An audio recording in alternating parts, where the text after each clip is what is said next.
Yang terhormat Ibu Sekar Dwi Ardianti SPD MPD selaku dosen pengampu sejarah dan sistem pendidikan, yang saya banggakan teman-teman kelas 1D. Sebelumnya, perkenalkan, saya Sabrina Gilda Yulvia sebagai moderator dan rekan-rekan saya yang pertama ada Makmur Afif, Putri Tiara Hindiani, dan Siti Nur Elisa sebagai penyampai materi. Di sini, kami dari kelompok 3 akan mempresentasikan materi sejarah perkembangan pendidikan di Eropa masa pencerahan. Dalam presentasi kali ini, kami menyediakan 2 sesi. Sesi pertama pembahasan materi dan sesi kedua yaitu sesi tanya jawab. Dalam sesi kedua, kami hanya menyediakan 1 termin saja. Di dalam termin tersebut, kami memberikan kesempatan bertanya kepada teman-teman dan maksimal hanya 5 pertanyaan saja. Baiklah, langsung saja kita menginjak ke sesi pertama, yaitu sesi pembahasan materi. Kepada Makmur Afif, Putri Tiara Hindriani, dan Siti Nur Elisa, saya persilahkan. Yaman pencerahan. Akvarang dalam bahasa Jerman yang berpadanan dengan kata Inggris Enlightenment yang berarti pencerahan atau penerangan. Akvarang dalam suatu gerakan besar di Eropa yang terjadi pada abad ke-18 Masehi yang memberikan kedudukan yang luar biasa terhadap akal dan budi manusia. Pada masa pencerahan, pendekatan berdasarkan rasio dan ilmu pengetahuan terhadap agama, sosial, ekonomi, dan politik menjadi tren di masyarakat, sehingga hal ini menghasilkan pandangan yang bersifat duniawi dan sekuler.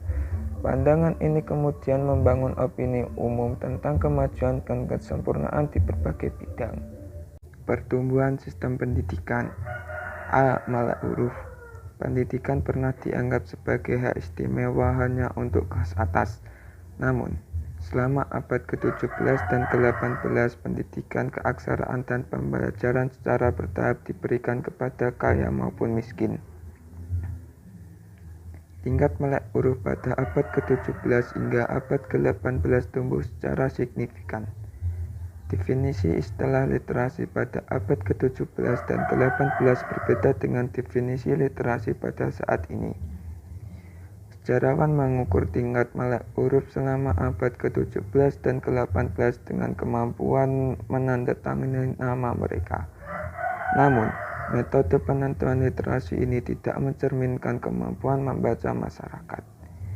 Hal ini mempengaruhi tingkat melek huruf wanita sebelum zaman pencerahan, terutama karena kebanyakan wanita yang hidup di antara zaman kegelapan dan zaman pencerahan tidak bisa menulis atau menandatangani nama mereka. Banyak yang bisa membaca setidaknya sampai batas tertentu. Tingkat buta huruf menurun lebih cepat di daerah-daerah yang lebih padat penduduknya dan di daerah-daerah di mana terdapat sekolah-sekolah agama campuran.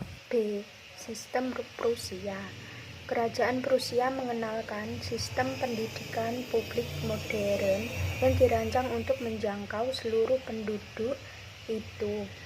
Banyak disalin seluruh Eropa dan Amerika Serikat pada abad ke-19. Fondasi dasar dari sistem pendidikan dasar Prusia diletakkan oleh Frederick the Great dengan General Schulreglement-nya, sebuah dekret tahun 1763 yang dirancang oleh Johann Julius Hegel. Johann mengamanatkan sekolah semua pemuda Prusia, baik perempuan maupun laki-laki, untuk pendidik oleh sekolah yang didanai terutama oleh kota madya dari usia 5 sampai 13 atau 14 tahun. Prusia adalah salah satu negara pertama yang mengenalkan sekolah dasar yang didanai pajak dan umumnya wajib. Pendidikan sebagai perbandingan.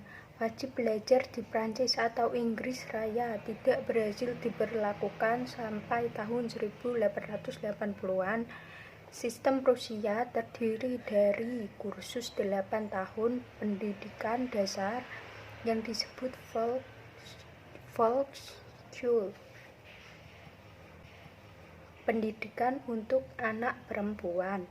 Selama abad ke-17 ada sejumlah sekolah yang didedikasi untuk anak perempuan. Tetapi norma budaya adalah agar anak perempuan dididik secara informal di rumah.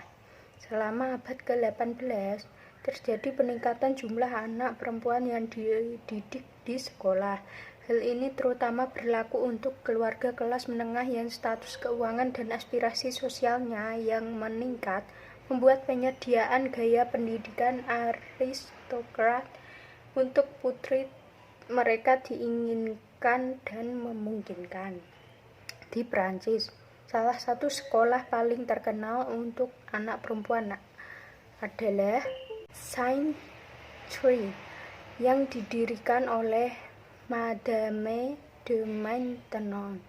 Meskipun sekolah Saint-Cyr dimaksudkan untuk mendidik perempuan, ia tidak berani menantang pandangan tradisional terhadap perempuan.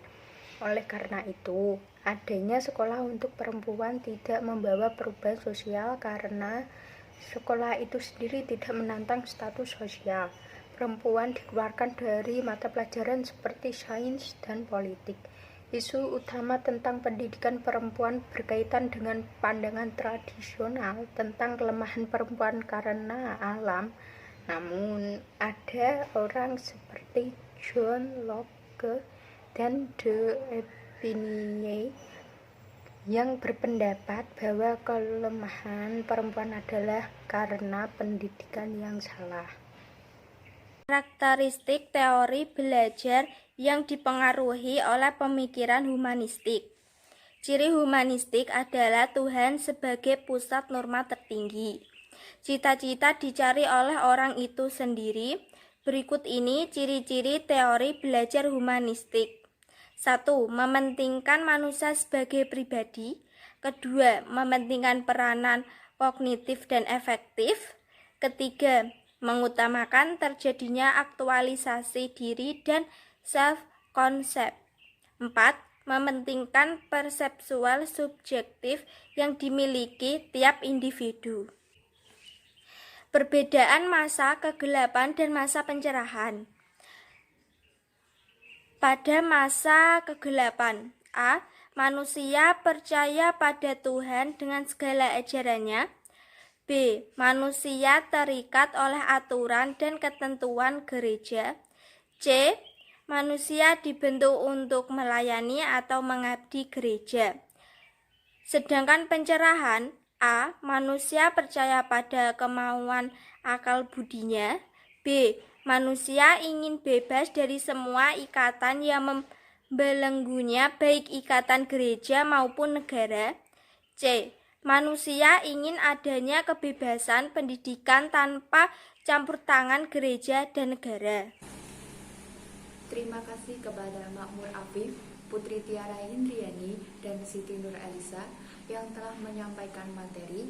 Selanjutnya kita menginjak ke sesi kedua, yaitu sesi tanya jawab yang akan kita lakukan di dalam room Zoom yang telah dibagikan.